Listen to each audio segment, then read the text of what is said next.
Syllabus इतना ज़्यादा है, 4 यूनिट्स हैं और हर यूनिट्स में इतने सारे पॉइंट हैं। कौन सा पॉइंट करें, कौन सा पॉइंट छोड़ें, एग्जाम में क्या क्या क्वेश्चन आ सकते हैं, तैयारी कैसे करें। तो ये बहुत सारे क्वेश्चंस हैं जो आज के टाइम आपको परेशान कर रहे होंगे कि यार जो मेरा एग्जाम आने वाला है उसकी मैं तैयारी कैसे करूं। तो आज के इस वीडियो में आपके इन्हीं क्वेश्चंस पर हम बात करने वाले हैं कि एग्जाम से पहले हम क्या क्या पढ़ सकते हैं, कौन कौन से पॉइंट्स हम तैयार करें, कौन कौन से पॉइंट्स हम छोड़ सकते हैं। तो आज के इस वीडियो में इन्हीं पॉइंट्स पर हम बात करने वाले हैं। तो वीडियो को आखिर तक देखिए और वीडियो कैसा लगा कमेंट करके जरूर बताइए।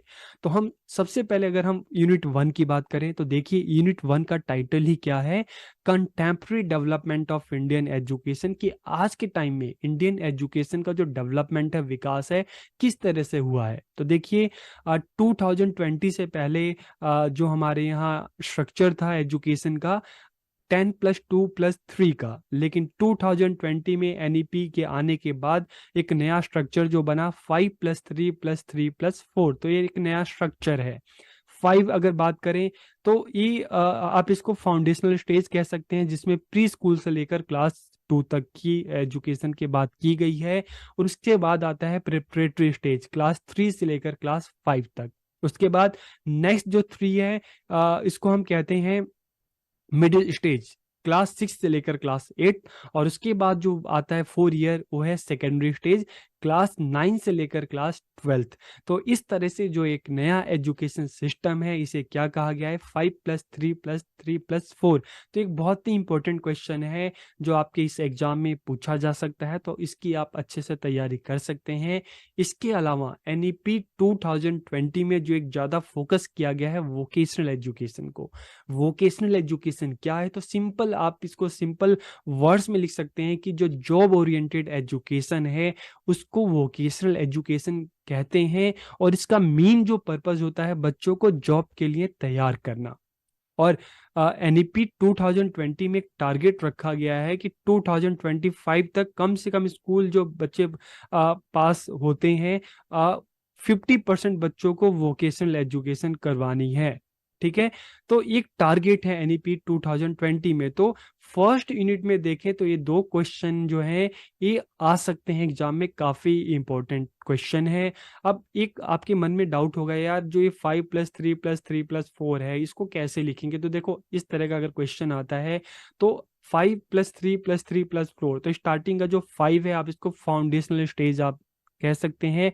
इसको भी आप 2 पार्ट्स में डिवाइड कर लोगे। सबसे पहला प्री स्कूल, आंगनवाड़ी, और इस जो है बालवाड़ी, इसको इस नाम से जाना जाता है। तो ठीक है, वो प्री स्कूल हो गया। और उसके बाद प्री स्कूल में क्या किया जा रहा है, बच्चों को स्कूलिंग के लिए तैयार किया जा रहा है, फिर क्लास 1 एंड 2। ठीक है, उसके बाद नेक्स्ट स्टेज जो आता है 3 का, प्रिपरेटरी स्टेज। तो यहाँ यहाँ से बच्चों की जो फॉर्मल एजुकेशन है उसकी स्टार्टिंग होती है। ठीक है, यहाँ से जो बेसिक जो आप मैथ्स कह सकते हैं, लैंग्वेज जो है, ईवीएस है, इस तरह के जो बच्चों को चीज़ें उनको सिखाई जाएंगी, पढ़ाई जाएंगी। प्लस बात की अगर हम 3 की बात करें तो यहाँ से देखिए 6 क्लास से एक और नई चीज़ जो स्टार्ट होगी वो बच्चों की वोकेशनल एजुकेशन स्टार्ट होगी। और अगर हम नेक्स्ट 4 की बात करें, 9 से लेकर 12th क्लास की जो सेकेंडरी स्टेज है, यहाँ पर एक चीज़ और जो नई देखने को मिलती है, बच्चों की चॉइस होगी, उनके पास ज़्यादा से ज़्यादा चॉइस होगी कि बच्चा किस एरिया में जाना चाहता है। तो इस तरह से आप जो स्टेज है इसको अलग अलग पार्ट्स में डिवाइड करके इसके बारे में आप लिख सकते हैं। और वोकेशनल एजुकेशन है तो आप vocational education, job oriented education, इसकी क्या इंपॉर्टेंस है आप उसके बारे में लिख सकते हैं। वोकेशनल एजुकेशन क्या होती है, क्या इंपॉर्टेंस है। तो देखिए एक बार आपको पता चल जाता है ना कि जॉब ओरिएंटेड एजुकेशन है, जॉब के लिए बच्चों को तैयार करना है, ट्रेनिंग पे इसमें ज़्यादा फोकस किया जा रहा है। एनईपी में भी वोकेशनल एजुकेशन पे ज़्यादा फोकस किया गया है कि 2020 तक जो भी बच्चे स्कूल पास करते हैं कम से कम 50% बच्चों को जो है वोकेशनल एजुकेशन देना है। इन चीज़ों पे ज़्यादा फोकस किया जा रहा है, तो उसी हिसाब से आप इनके ऑब्जेक्टिव जो है आप लिख सकते हैं, इसकी इंपॉर्टेंस को लिख सकते हैं। तो फर्स्ट यूनिट में ये जो दो क्वेश्चन है ये बहुत ज़्यादा इंपॉर्टेंट है। और इसके अलावा अगर आप कोई एक क्वेश्चन और करना चाहते हैं तो आप रमसा के बारे में कह सकते हैं, क्योंकि देखो यूई की अगर हम बात करें तो यहाँ पे एलिमेंट्री एजुकेशन पे फोकस किया जा रहा है, लेकिन आपके जो बीएड सिलेबस है ये सेकेंडरी स्टेज, आपको सेकेंडरी एजुकेशन के लिए तैयार करता है। तो इसलिए इस हिसाब से देखें तो जो रमसा सा है आपके सिलेबस के हिसाब से बिल्कुल ठीक बैठता है, तो आप उसको भी आप देख सकते हैं। ठीक है, रमसा के बारे में भी जो है राष्ट्रीय माध्यमिक शिक्षा अभियान तो स्पेशली जो है 9th क्लास से लेकर 12th क्लास तक की एजुकेशन पे फोकस करता है कि जब बच्चा एलिमेंट्री एजुकेशन कंप्लीट करता है तो उसको सेकेंडरी एजुकेशन में लाना। तो उसके लिए क्या करना है, टीचर्स अपॉइंट करने हैं, इंफ्रास्ट्रक्चर को और बेहतर करना है। तो ये सारी चीजें जो कुछ कॉमन पॉइंट्स हैं आप इसको इसके बारे में लिख सकते हैं। ठीक है, उसके बाद अगर हम यूनिट 2 की बात करें तो देखिए यूनिट 2 में टोटल 3 पॉइंट्स हैं। ठीक है, तो ये 3 के 3 जो है आपके एग्जाम में एक तरह से हम देखें तो आना बिल्कुल कंफर्म है कि तीनों के तीनों आएंगे। तो अब है कि भाई हमने इसके बारे में नहीं पढ़ा तो तैयारी कैसे करें। ठीक है, तो देखिए decentralization of educational administration, decentralization मतलब है डिस्ट्रीब्यूशन ऑफ पावर। तो अगर हम अपने कंट्री में पावर की डिस्ट्रीब्यूशन की बात करें तो सबसे ऊपर क्या है, सेंट्रल गवर्नमेंट, केंद्र सरकार। सेंट्रल गवर्नमेंट का काम क्या है, पॉलिसीज को बनाना। और सेकंड लेवल पे देखें जो आता है आपका स्टेट गवर्नमेंट। स्टेट गवर्नमेंट क्या है, खुद से भी पॉलिसी बनाती है और सेंट्रल की जो पॉलिसी है वो भी इम्प्लीमेंट करती है। जैसे राइट टू एजुकेशन की हम बात करते हैं, सर्व शिक्षा अभियान की हम बात करते हैं। ठीक है, इसके अलावा अगर हम स्टेट की बात देखें तो स्टेट स्टेट जो है काफ़ी सारे डिस्ट्रिक्ट में डिवाइड होता है। तो डिस्ट्रिक्ट लेवल पे जो गवर्नमेंट होती है इसको लोकल गवर्नमेंट भी कहते हैं।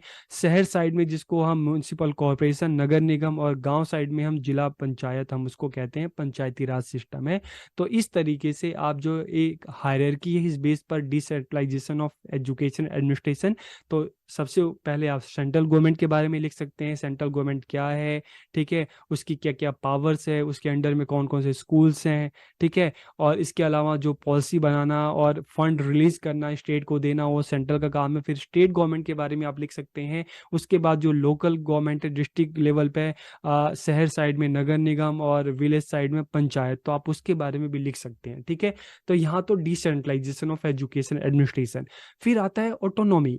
तो देखिए ऑटोनॉमी, आप कोई भी कॉलेज ले लो, कोई भी स्कूल ले लो। ठीक है, हर कॉलेज या स्कूल, कहीं ना स्कूल जो है सीबीएसई से या स्टेट बोर्ड से एफिलेटेड होते हैं, कॉलेज जो होता है एनसीटी से एफिलेटेड होते हैं या एआईसीटी से एफिलेटेड होते हैं। तो अलग अलग जो इंस्टीट्यूशन होते हैं जो इन कॉलेजेस को कंट्रोल करते हैं तो उससे एफिलेटेड होते हैं। तो जो उन इंस्टीट्यूशन के थ्रू कॉलेज को ऑटोनॉमी दी जाती है कि भाई आप अपने, हम बच्चे आपके यहाँ पे एडमिशन लेते हैं तो आप अपने हिसाब से बच्चों को जो भी सिलेबस है आप अपने हिसाब से बच्चों को पढ़ा सकते हैं, सिखा सकते हैं, समझा सकते हैं।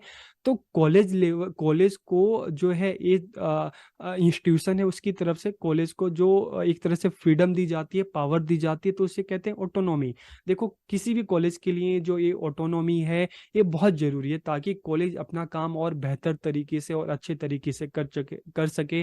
टीचर्स के भी पास फ्रीडम हो कि बच्चों को अच्छे तरीके से अपने अपने तरीके से पढ़ा सके, और कॉलेज के पास भी इतनी फ्रीडम हो कि कॉलेज अपने जो है खुद को अच्छे से रन कर सके, आगे बढ़ा सके। इसलिए जो है कॉलेजेस को, यूनिवर्सिटीज को इस तरह की ऑटोनॉमी दी जाती है ताकि वो अपने काम को अच्छे से कर सके। लेकिन इस फ्रीडम के साथ अकाउंटेबिलिटी भी होती है। इंस्टीट्यूट की अकाउंटेबिलिटी होती है, कॉलेजेस की, यूनिवर्सिटी की, कि भाई जो वो अपने यहाँ पे बच्चों को पढ़ा रहे हैं तो उनको एक अच्छी मतलब एक तरह से क्वालिटी एजुकेशन दें, उनको अच्छे से पढ़ाएं। ठीक है, जो भी बच्चों का रिजल्ट है उसकी अकाउंटेबिलिटी उस कॉलेज की होगी, वहाँ के टीचर्स की होगी। तो इस तरह से डिसेंट्रलाइजेशन में हम देख रहे हैं कि distribution of power central government से लेकर स्टेट गवर्नमेंट फिर डिस्ट्रिक्ट लेवल पे है। ऑटोनॉमी का मतलब है सभी कॉलेजेस को, यूनिवर्सिटीज को फ्रीडम दी जा रही है अपना काम बेहतर तरीके से करने की। लेकिन अकाउंटेबिलिटी में ये है कि भाई उनकी अकाउंटेबिलिटी जो बच्चों के लिए, जो सोसाइटी के लिए, वो भी डिसाइड की जा रही है, तय की जा रही है कि भाई आपको फ्रीडम दे रहे हैं तो आपकी अकाउंटेबिलिटी भी है कि बच्चों को अच्छी एजुकेशन दो ताकि बच्चा सोसाइटी में जाए, अच्छे जगह पे पहुंच सके, अच्छे से सीख सके। ठीक है, तो ये सारी चीजें हैं, आप इसको इस तरह से शॉर्ट में, कम टाइम में आप इसको याद कर सकते हैं, और इतनी चीज, ये कंसेप्ट क्लियर हो जाए तो आप इसको अपने हिसाब से लिख भी सकते हैं। फिर अगर स्टूडेंट अनरेस्ट की बात करें तो देखिए स्टूडेंट अनरेस्ट, अगर हम एक स्टूडेंट के लिए लें तो देखो घर का, सोसाइटी का इतना प्रेशर कि रिजल्ट कितना आया, परसेंटेज कम आई, बहुत सारी चीजें हैं। कॉलेज की तरफ से, स्कूल की तरफ से एक अलग प्रेशर आता है कि भाई एग्जाम की तैयारी करो, असाइनमेंट है, दुनिया भर का काम है, तो ये सारा एक प्रेशर है स्टूडेंट पे। ठीक है। तो कंपटीशन का अलग प्रेशर है। तो इस तरह से हम देखते हैं स्टूडेंट पे इतना ज़्यादा जब बर्डन आता है, कंपटीशन आता है, तो कई बार क्या है, बच्चा परेशान हो जाता है, सुसाइड तक कर लेता है। तो इस तरह से स्टूडेंट अनरेस्ट क्या होता है कि मतलब इस तरह की सिचुएशन की स्टूडेंट जो है धीरे धीरे डिप्रेशन में जाने लगता है, स्ट्रेस में जाने लगता है। ठीक है। फिर अगर हम बात करें लिंगदो कमेटी की, तो देखिए लिंगदो कमेटी जो है सुप्रीम कोर्ट के ऑर्डर पे बनी थी और 2007 से इसने अपना काम किया। और स्पेशली जो ये कमेटी है क्यों बनाई गई थी, तो पहले आप पहले की फिल्मों में भी देखें तो कॉलेज में अक्सर रैगिंग होती थी। रैगिंग की वजह से बहुत सारे बच्चे हैं सुसाइड कर लेते थे, इस कॉलेजेस को छोड़ देते थे, उनके साथ काफ़ी गलत होता था। तो एक कमेटी बनी। ठीक है। कमेटी बनी, इसमें कहा गया कि भाई किसी तरह का जो है बच्चों के साथ किसी तरह की कॉलेजेस में, स्कूल्स में किसी तरह की कोई रैगिंग ना हो। ठीक है।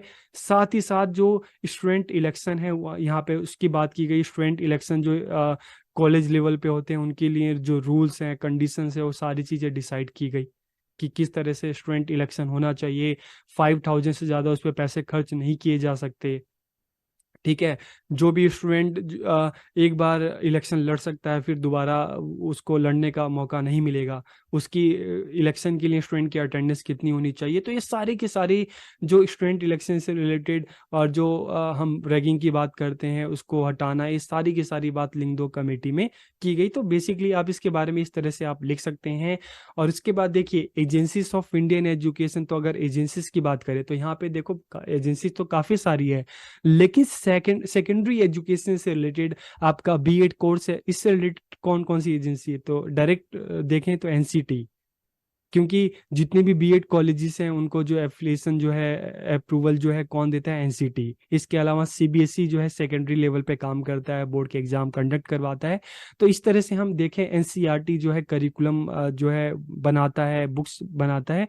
तो एनसीईआरटी, एनसीटी, सीबीएसई, इसके आप रोल्स एंड फंक्शन आप इसके बारे में याद कर सकते हैं। सीबीएसई तो आप जब स्कूल में थे तब से उसके बारे में जानते आ रहे हो, तो उसके जो जो काम है आप उसके बारे में लिख सकते हो। एनसीईआरटी के बारे में भी आपने सुना है।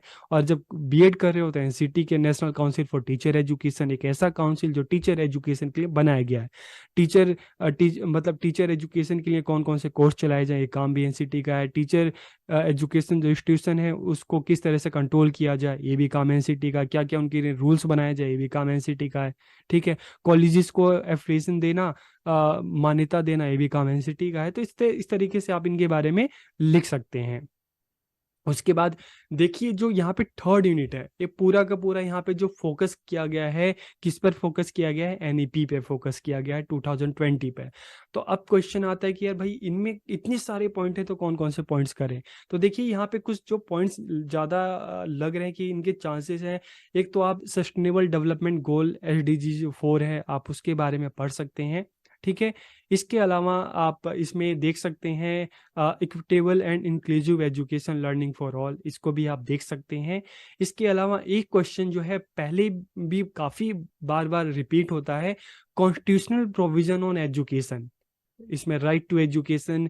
इसके अलावा अगर हम बात करें आर्टिकल 14, आर्टिकल 21A, जिसमें एजुकेशन को हमारा फंडामेंटल राइट बना दिया गया। इसके अलावा आर्टिकल 29, आर्टिकल 30, आर्टिकल 45। ठीक है। आर्टिकल 51A, जिसमें पेरेंट्स की रिस्पॉन्सिबिलिटी है, फंडामेंटल ड्यूटी से कि वो अपने बच्चों को स्कूल भेजें। आर्टिकल 350 कि बच्चों को उनके मदर टंग में उनकी प्राइमरी एजुकेशन दी जाए। आर्टिकल 351 की हिंदी को पूरे भारत में उसको स्प्रेड किया जाए, उसको प्रमोट किया जाए। तो इस तरह से जो फर्स्ट पॉइंट है ये भी काफ़ी इंपॉर्टेंट है, सस्टेनेबल डेवलपमेंट गोल, ये भी आप पढ़ सकते हैं। और इसके अलावा issue of equity, equality, quality of education, इसके बारे में भी आप पढ़ सकते हैं। ये कुछ इंपॉर्टेंट पॉइंट है। ठीक है। इसके अलावा अगर आप पढ़ना हो तो जो लास्ट पॉइंट है संस्कृताइजेशन, आप उसके बारे में भी पढ़ सकते हैं। ठीक है। इन सभी की जो वीडियोस हैं मैंने ऑलरेडी बना रखे हैं, तो आप उसको देख सकते हैं, जिससे आपका कंसेप्ट जो है बिल्कुल क्लियर हो जाएगा। और अगर हम लास्ट पॉइंट की बात करें, ठीक है, सोशल इश्यूज इन एजुकेशन, तो यहाँ पे देखिए फर्स्ट पॉइंट अगर आप देखोगे डेमोक्रेसी, सोशलिज्म एंड सेकुलरिज्म। तो डेमोक्रेसी इंडिया एक डेमोक्रेटिक कंट्री है। अगर इस डेमोक्रेसी की किस तरह से स्कूल में प्रैक्टिस करवाई जाती है, तो देखिए जब डेमोक्रेसी की बात होती है ना, तो फ्रीडम की बात आती है। फ्रीडम मतलब स्कूल में बच्चों को काफ़ी फ्रीडम दी जाती है अलग अलग जो एक्टिविटीज़ है उसको करने की। ठीक है। बहुत बार आपने देखा होगा स्कूल में अलग अलग जो प्रोग्राम्स होते हैं, तो स्टूडेंट को ही इंचार्ज बना दिया जाता है, उनको पूरी फ्रीडम दी जाती है कि भाई तुम करो, जो भी प्रॉब्लम हो तुम टीचर से पूछो। तो यहाँ पे फ्रीडम भी दी जा रही है, इक्वेलिटी, स्कूल में सभी के साथ इक्वल बिहेव किया जा रहा है। आपने देखा होगा कि ड्रेस, स्कूल की ड्रेस होती है, सभी को ड्रेस पहनना होता है। ठीक है। तो यहाँ पे इक्वलिटी की भी हम बात करते हैं, ब्रदरहुड की बात करते हैं, सब बच्चे साथ में मिलकर रहते हैं, किसी तरह का कोई डिस्क्रिमिनेशन नहीं होता। ठीक है। तो ये सारी की सारी जो डेमोक्रेसी है उसकी बात होती है, उसकी प्रैक्टिसेस करवाई जाती है। अलग अलग इवेंट्स जो होते हैं, चाहे स्पोर्ट्स की बात करें, सब मिलकर साथ रहते हैं, साथ काम करते हैं। सोशलिज्म की बात करते हैं, तो देखिए अगर समाजवाद की बात करें, हम सोशलिज्म की बात करें, तो यहाँ पे भी जो स्कूल ड्रेस है आप उसका एग्जाम्पल दे सकते हैं। इसके अलावा हम देखते हैं कि स्कूल में बच्चों को स्कॉलरशिप दी जाती है, बच्चों के लिए जो सीट्स होती है उसको रिजर्वेशन। तो ये सारी चीज़ें जो है सोशलिज्म का एक एग्जाम्पल अच्छा है। सेकुलरिज्म की बात करें तो अलग अलग जो फेस्टिवल्स हैं, अलग अलग जो रिलीजन के जो इस तरह के जो फेस्टिवल्स आते हैं, तो बच्चे साथ मिलकर इन चीज़ों को मनाते हैं। तो यहाँ पे हम देखते हैं कि स्कूल में डेमोक्रेटिक जो वैल्यूज हैं दी जा रही है, सोशलिज्म जो है ये भी बच्चों को प्रैक्टिस करवाई जा रही है, सेकुलरिज्म की भी बच्चों को प्रैक्टिस करवाई जा रही है। ठीक है। इसके अलावा एक जो क्वेश्चन आता है, रोल ऑफ एजुकेशन, ठीक है, in reproducing dominance and challenges of marginalisation. तो यहाँ पे देखिए दो चीज इस क्वेश्चन में पूछी जा रही है कि जो एजुकेशन है, ठीक है, किस तरह से हम स्कूल में देखते हैं कि एजुकेशन जो मार्जिनलाइजेशन है, क्लास है, कास्ट है, जेंडर है, रिलीजन है, इन चीजों को प्रमोट करता है। तो किस तरह से प्रमोट कर रहे हैं, तो देखिए आप अक्सर जब स्कूल में जाते हैं, आप सोशल साइंस की, एसएसटी की जो बुक्स निकालते हैं, आप स्कूल में जब पढ़ते हैं, तो आप अक्सर उन बुक्स में देखते होंगे कि अक्सर जो लोअर क्लास है, ठीक है, उसको तो दिखाया जाता है काफी गरीब है, और अपर क्लास जो है, ठीक है, जो मतलब हायर क्लास जो है उसको दिखाया जाता है कि भाई बड़ी बड़ी गाड़ियों में रहते हैं, बड़े बड़े घर हैं। तो कहीं ना कहीं स्कूल में देखें तो जो बुक्स हैं, तो बुक्स में भी ये चीज, ये इस तरह का डिस्क्रिमिनेशन मिलता है कि वो पर्टिकुलर एक सिंबल बना दिया है कि अगर लोअर क्लास है तो मतलब गरीब है, उसकी हालत ऐसी है, अपर क्लास है तो उसकी हालत इतनी बेहतर है। कास्ट की बात करें तो हमेशा जो लोअर कास्ट होती है, बुक्स में भी देखोगे तो लोअर कास्ट को काफी फटे कपड़े और इस तरह से काफी बदतर हालत में दिखाया जाता है, अपर कास्ट को अच्छी हालत में दिखाया जाता है। जेंडर की बात करेंगे तो अक्सर हम देखते हैं कि लड़कियों को घर के कामों में और लड़कों को बाहर के कामों में, इस तरह की चीज़ों को दिखाया जाता है। रिलीजन की बात करेंगे तो रिलीजन के लिए भी हिंदू, मुस्लिम, सिख, ईसाई, तो हर एक के लिए पर्टिकुलर की मुस्लिम की ड्रेस ऐसी है, हिंदू की ऐसी है, सिख की ऐसी, ईसाई की ऐसी। तो ये चीज़ें हमें कहाँ, हमें बुक में देखने के लिए मिलती हैं। तो कहीं ना कहीं एजुकेशन इन चीज़ों को इनडायरेक्ट तरीके से तो बढ़ा भी रहा है। इससे इन्हीं बुक्स को देख कर पढ़ के हमें पता चलता है यार इस रिलीजन में इस तरह की ड्रेस होती है, इस कास्ट के लोग ऐसे होते हैं, इस क्लास के लोग ऐसे होते हैं, सारी चीज़ें पता चलती हैं। लेकिन इसका पॉजिटिव साइड हम देखें तो यहाँ पे ये भी देखने की एजुकेशन के माध्यम से इस तरह का जो सारा डिस्क्रिमिनेशन है वो खत्म करने की कोशिश की जा रही है। तो यहाँ पे जिस तरह से क्वेश्चन पूछा जाए आपको उसी तरह से आंसर देना है। इसके अलावा टीचर एजुकेशन की यहाँ पे बात की गई है कि टीचर एजुकेशन क्या है। तो देखिए एनईपी 2020 में टीचर एजुकेशन पे बहुत ज़्यादा फोकस किया गया है कि टीचर्स को जो एक्स्ट्रा बर्डन होता है, टीचिंग के अलावा नॉन टीचिंग जो काम होता है, उस तरह का जो काम है ना दिया जाए। ठीक है। टीचर्स को फ्रीडम दी जाए आप पढ़ाने की, अलग अलग मेथड्स को यूज करने की, स्कूल का इंफ्रास्ट्रक्चर को बेहतर बनाया जाए। तो ये सारी चीज़ें टीचर एजुकेशन के बारे में कही गई है, जिससे टीचर्स क्या करें, जब टीचर्स को फ्रीडम मिलेगी, उनको अच्छे रिसोर्सेज मिलेंगे, तो आप बहुत ही अच्छे तरीके से पढ़ा सकते हैं। तो इस पॉइंट में आप डेमोक्रेसी, सेकुलरिज्म एंड सोशलिज्म की किस तरह से प्रैक्टिस है, आप इसकी तैयारी कर सकते हैं। बाकी टीचर एजुकेशन के बारे में आप देख सकते हैं। बाकी रोल ऑफ एजुकेशन तो ये चीज़ मैंने आपको बताई दी है।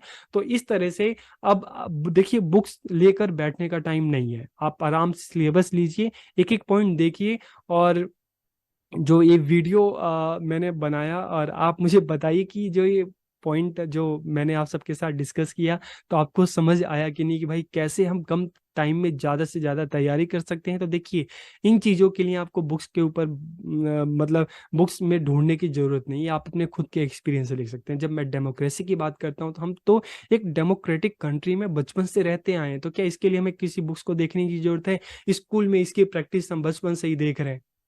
ठीक है, हर किसी को स्कूल में बच्चों को फ्रीडम भी मिलती है। इक्वेलिटी की बात करें तो देखिए, ये आप मत कहिएगा कि नहीं यार स्कूल में भी पार्शियलिटी होती है। तो देखिए, पार्शियलिटी जो है वो टीचर्स की तरफ से हो सकती है, ठीक है, इंडिविजुअल डिफरेंस है, लेकिन एक है कि स्कूल में हो तो वो चीज़ मतलब उतनी वैलिड नहीं होगी।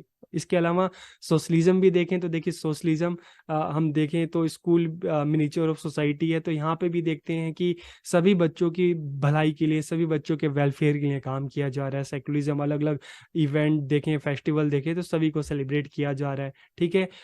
एजुकेशन की बात करें तो क्लास, कास्ट, जेंडर, रिलीजन, इन सबको ख़त्म करने में, इस तरह के डिस्क्रिमिनेशन को ख़त्म करने में एजुकेशन का काफ़ी रोल है। हाँ, ये बात अलग है, जैसे मैंने आपको डिस्कस किया कि नेगेटिव एक पॉइंट ये भी है कि भाई बुक्स में भी इस तरह का डिस्क्रिमिनेशन हमें पिक्चर्स के थ्रू ये सारी चीज़ें हमें देखने को मिलती है। तो इस तरीके से आप ये जो 4 यूनिट है इसको कम टाइम में आप, एग्ज़ाम तो आपका आने वाला है तो आप इसको कम टाइम में अच्छे से तैयार कर सकते हैं। तो बुक्स को साइड रख दीजिए और आप एक-एक पॉइंट को देखिए, और आप अपने एक्सपीरियंस के जो प्रीवियस जो एक्सपीरियंस है उस बेस पर भी आप काफ़ी कुछ लिख सकते हैं। तो वीडियो आपको कैसी लगी कमेंट करके ज़रूर बताइएगा। आप सबका बहुत-बहुत धन्यवाद और एग्ज़ाम के लिए ऑल द बेस्ट।